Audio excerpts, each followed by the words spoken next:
Hello, I'm Mario Toneguzzi, Managing Editor of Canada's Entrepreneur. My guest today is Julie Dimitri, who is National Manager, TD Women in Enterprise. Thanks for joining us today, Julie. Thanks, Mario. It's my pleasure. Okay, let's just start with a sort of an overall look at the landscape when it comes in Canada to women and entrepreneurship. Is it a growing number compared to, say, 5 years ago, 10 years ago? And if so, why? It is a growing number. There's a fantastic momentum of women entrepreneurship across Canada. I think it's grown almost 5 points in the last couple of years. And so, why? I think many reasons. There's one, wealth transfer. So women have money, so they're investing in businesses, they are starting businesses a lot due to passion project or an environmental focus that they have or for social impact based on things that they didn't experience when they were younger. So they're trying to invest in that space. They're also looking for flexibility. And so, being their own CEO gives them that flexibility as well. So we are very excited about this growth in entrepreneurship for women across Canada. Now, despite the growth, tell me what are the top challenges that women in particular face in becoming an entrepreneur? So the research shows financing remains one of the top challenges, but something that surpassed financing is actually scaling. And I know they go hand in hand together, but we were actually quite pleased to see that 53% of women-owned and women-led businesses find scaling as their number one challenge. Hmm. And so, there are many different reasons that this occurs. I would bucket them into two. So the first one is this access to financing. And so, women's, it's not easy to navigate the bank. I get that. But what we do see is that women bootstrap their business a lot. And I think the data still shows it's at 84%. And it's normal when you think about it. Most businesses start by bootstrapping where you're using your personal funds. But what we tend to see is women do it for an extended period of time. And if you're using all your personal funds, when you need to actually go and borrow money, you're creating yourself a lot of limits. And then the second thing we see around financing as well is that women self-select out. So what I mean by that is they kind of decide themselves that they're not going to qualify. And I can give you an example, I think that illustrates that. So, one woman, a client of ours, she has a business, a coaching business, and she was, feeling a lot of pressure in terms of cash flow, the ins and outs and managing when she gets paid and when she needs to use money for her operations. And so she thought, because she's one employee, the bank's not going to lend her any money. She thought, she needed to have at least five employees. And it's after hearing us speak at different events and educating and empower women 3 times that she came up to us and said, is that something that could work for me? I'm just one person. And we actually did end up financing her with a rolling line of credit that really supported her day-to-day operation and provided her some flexibility, some breathing room so she could think about growing her business. Now she's hired someone. And you know what she told us, Mario? She told us that it helped her build her confidence Hmm. because the bank was now, believing in what she was doing. She finally felt like she was the CEO of her business for the first time. Interesting, very interesting. Yeah.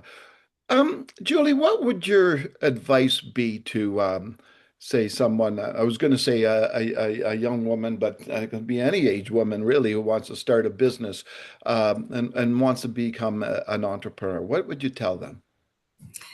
Well, you know, obviously, I would say to seek advice sooner than you think.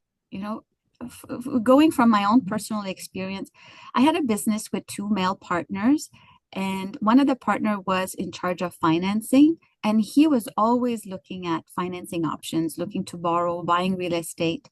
And fast forward many years later, when I started my own business, really due to a passion project, something I was very emotionally connected to, financing didn't even cross my mind once. Hmm. And And I use this today as an example because I think that if I had sought advice sooner, finding what options are available for me, I might have taken different decisions. And Mhm. so the importance of seeking advice sooner, even if you're not ready for financing, maybe you're not yet ready even for the bank to lend you money, but at least you will know what to plan for, what the bank will be looking for. And I would also say, when I get this all the time when I'm speaking with women, when you go and build a relationship with a banker, they're not just thinking about lending you money. The banker has lots of different options that they can share with you. Another example was this woman, she wanted to buy a plant shop. She was going to use all of her retirement savings to do it. And when she met with one of our accredited banker, the banker said, well, actually, there is a government program that you can use that you only have to put 10% down and the government guarantees the rest. So she did not have to touch all of her retirement funds. So that's why it's important to seek advice sooner to know what's out there. Maybe it's a payment solution or building up your website, things like that, that you don't want to go too far without knowing we could help. And I guess that's the key, right? And knowing that there is support out there, whether it is through, financial institutions or whether it's through government funding. And, it's amazing how many people don't realize how much government funding is out there, right? Absolutely. We actually work with a company called Fundica.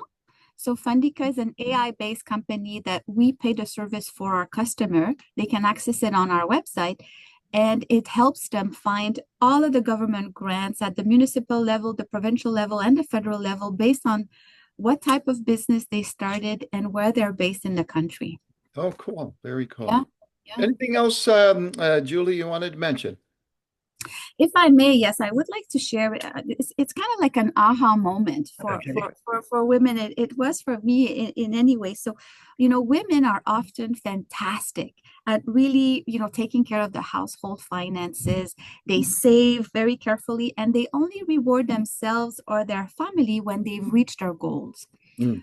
Business side, it's completely different, right? It's really about thinking about what financing I can get, what capital I can get to support my growth. You almost need to spend money first. And that shift is very different. And the thing is nobody really teaches us that, right? So Mm. I wanted to leave that with your audience.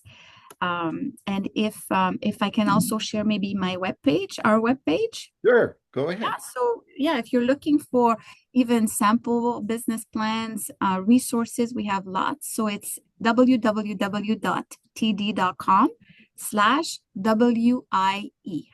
Okay, wonderful. Well, thanks so much for taking a few minutes today to talk about this. Thank you so much. Happy International Women's Day.